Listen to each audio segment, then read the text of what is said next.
Hey guys, स्वागत है आप सभी का द मास्टर साहब पे। दोस्तों, ये जो वैकेंसी आई है, ये वैकेंसी आई है बिहार सरकार के गवर्नमेंट इंजीनियरिंग कॉलेज में। और जैसा कि आप सभी जानते हैं कि बिहार सरकार में जो जितने भी गवर्नमेंट इंजीनियरिंग कॉलेज और पॉलिटेक्निक कॉलेजेस मौजूद हैं, वहाँ पे ये जो है आपको लगभग 5,5334 सीट अप्रॉक्सीमेटली, मुझे एग्जैक्ट डेटा अभी याद नहीं है, वैकेंसी आने वाली है गवर्नमेंट इंजीनियरिंग कॉलेज और गवर्नमेंट पॉलिटेक्निक कॉलेज में, जिसमें असिस्टेंट प्रोफेसर, लेक्चरर और लैब असिस्टेंट वगैरह की जितनी भी बहालियां होनी है। तो अभी क्या है कि ये पद तो स्वीकृत हो चुका है, लेकिन इसके नोटिफिकेशन आने में, फिर एग्जाम होने में और फिर पूरी बहाली होने में समय लगेगा। तो तब तक के लिए कॉलेजेस में, इंजीनियरिंग कॉलेज में, पॉलिटेक्निक कॉलेजेस में ज़रूरत है किसकी? तो assistant professor, lecturer, lab assistant वगैरह की ज़रूरत है। तो उसी क्रम में यहाँ पे जो जीईसी शिवहर है, इसमें हमारा ये वैकेंसी आया है असिस्टेंट प्रोफेसर का और टेक्निकल असिस्टेंट या लैब असिस्टेंट जिसको हम लोग बोलते हैं, उसकी यहाँ पे वैकेंसी आई है। अब इसमें दोस्तों ये है कि जो असिस्टेंट प्रोफेसर है, ये किन-किन डिपार्टमेंट्स के लिए आया है और लैब असिस्टेंट किन-किन डिपार्टमेंट्स के लिए आया है, इसको हमें देखना है। इसके लिए कोई एग्जाम नहीं है, डायरेक्ट इंटरव्यू के माध्यम से लिया जा रहा है, ठीक है। दूसरी चीज है कि जो असिस्टेंट प्रोफेसर है, उसके लिए आपको 1500 रुपये पर क्लास मिलता है, ठीक है, जो कि महीने का मैक्सिमम 50,000 हो सकता है, इससे ज्यादा आपको नहीं दिया जा सकता। और जो लैब असिस्टेंट होता है, उसको 800 रुपये पर क्लास के हिसाब से महीने का मैक्सिमम 25,000 रुपया बनता है, ठीक है। तो ये सारी बातें हो गई। अब इसमें डॉक्यूमेंट्स कौन कौन से हैं और जो डायरेक्ट इंटरव्यू देना है, तो किस डेट में हमें जाके इंटरव्यू देना है और कहाँ जाके देना है, ठीक है। ये सारी बातें हम लोग इस पूरे वीडियो में डिस्कस करेंगे। बाकी जो डाउट्स होंगे वो आप हमें कमेंट सेक्शन में बता सकते हैं, ठीक है। चलिए स्टार्ट करते हैं हमारा वीडियो। दोस्तों देखिए, यहाँ पे ये राजकीय अभियंत्रण महाविद्यालय शिवहर है, जिसका मैं ऑफिशियल लेटर आपको दिखा रहा हूँ, छतौना विशनपुर ब्लॉक पिपराही में, जिसका ये ईमेल आईडी यहाँ पे दिया हुआ है। एडवर्टीजमेंट संख्या 1/2025 है, इस साल का पहला एडवर्टीजमेंट है। यहाँ पे अतिथि सहायक प्राध्यापक और अतिथि तकनीकी सहायक की आवश्यकता है, जिसके लिए यहाँ पे डिटेल्स दी गई हैं। अब उस डिटेल्स को हम लोग समझ लेते हैं। सबसे पहले अतिथि सहायक प्राध्यापक, जिसको हम लोग असिस्टेंट प्रोफेसर बोलते हैं, असैनिक अभियंत्रण यानी कि सिविल के लिए आया है, ठीक है, अंग्रेजी के लिए आया है, इंग्लिश के लिए, और इलेक्ट्रॉनिक्स एंड कम्युनिकेशन ईसी के लिए आया है, ठीक है। शैक्षिक योग्यता जो होगा वो मिनिमम आपके पास एमटेक होना चाहिए। अगर आपके पास पीएचडी है तो आपको प्रेफरेंस मिलेगा, आपने गेट निकाल रखा है तो भी आपको प्रेफरेंस मिलेगा, आपके पास एक्सपीरियंस है तो भी आपको प्रेफरेंस दिया जाएगा, ठीक है। और मानदेय जो है वो मैंने बता दिया है कि मानदेय आपको 1500 रुपये पर क्लास के हिसाब से मैक्सिमम 50,000 रुपया मिलेगा। उसके बाद आइए अतिथि तकनीकी सहायक की बात करते हैं। तो अतिथि तकनीकी सहायक इलेक्ट्रॉनिक्स एंड कम्युनिकेशन के लिए है। इसमें मिनिमम जो होता है वो आपको बीटेक होना चाहिए, ठीक है, लेकिन डिप्लोमा वाले भी बहुत सारे कॉलेजेस में एलिजिबल हैं, ठीक है। तो डिप्लोमा और बीटेक दोनों है, अगर डिप्लोमा प्लस बीटेक है तो आप जरूर जाइए।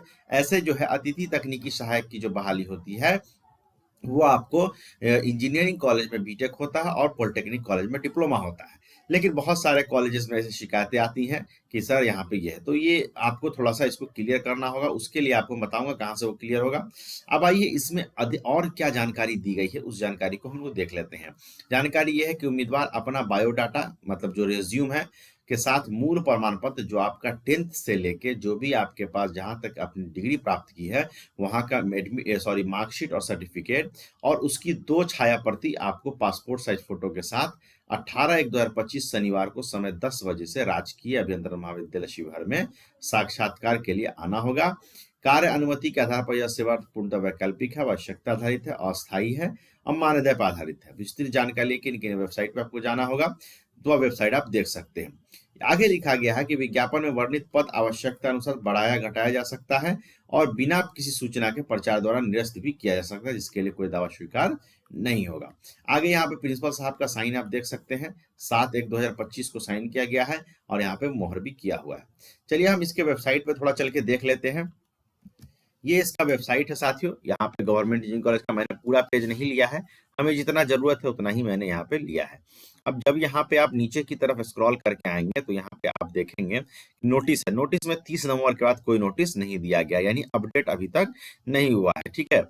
अब इसमें क्या है कि यहाँ पे जब आप नीचे आइएगा, नीचे के क्रम में तो यहाँ पे लोकेशन है, ठीक है, और यहाँ पे call us on in case of emergency और रिस्ट्रिक्टेड, ठीक है। तो यहाँ पे नंबर दिया गया और ईमेल आईडी भी दिया गया, तो आप अभी समय है, ईमेल आईडी के माध्यम से भी आप पूछ सकते हो। और यहाँ पे नंबर जो दिया गया, ये नंबर जो दिया गया है, इस नंबर पे भी आप संपर्क कर सकते हैं। ये तो इमरजेंसी के लिए है और ये नंबर आपको ऑफिशियल दिया गया है। इस नंबर पे आप संपर्क करके जो भी जानकारी आपको डाउट लग रहा है वो आप पूछ सकते हैं। ऑफिशियल लेटर मैंने आपको दिखा दिया है। अब ये लेटर आपको मिलेगा कहाँ से, यहाँ पे तो है नहीं अपडेट, तो ये लेटर आपको मिलेगा मेरे टेलीग्राम चैनल पे। मेरे टेलीग्राम चैनल पे आपको जाना होगा, जिसका लिंक मैंने नीचे दे रखा, वहां मैं इसको अपडेट कर दूंगा, वहां से आप इसको डाउनलोड कर सकते हैं।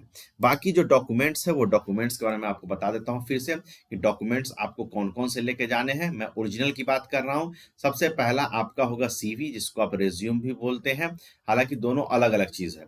दूसरा कि आपका जो है 10th से लेके जो भी एमटेक तक का, ठीक है, प्लस जो भी पीएचडी है वहां तक का जितना भी आपके पास मार्कशीट है प्लस सर्टिफिकेट है वो लेके जाना है। तीसरा, आपको जो है अगर कोई एक्सपीरियंस है तो एक्सपीरियंस सर्टिफिकेट ले लीजिएगा। चौथा, अगर आप बिहार के रहने वाले हैं तो आप रेसिडेंशियल जरूर लेके जाइएगा, आरक्षण रोस्टर लागू है, उसका आपको लाभ मिलेगा।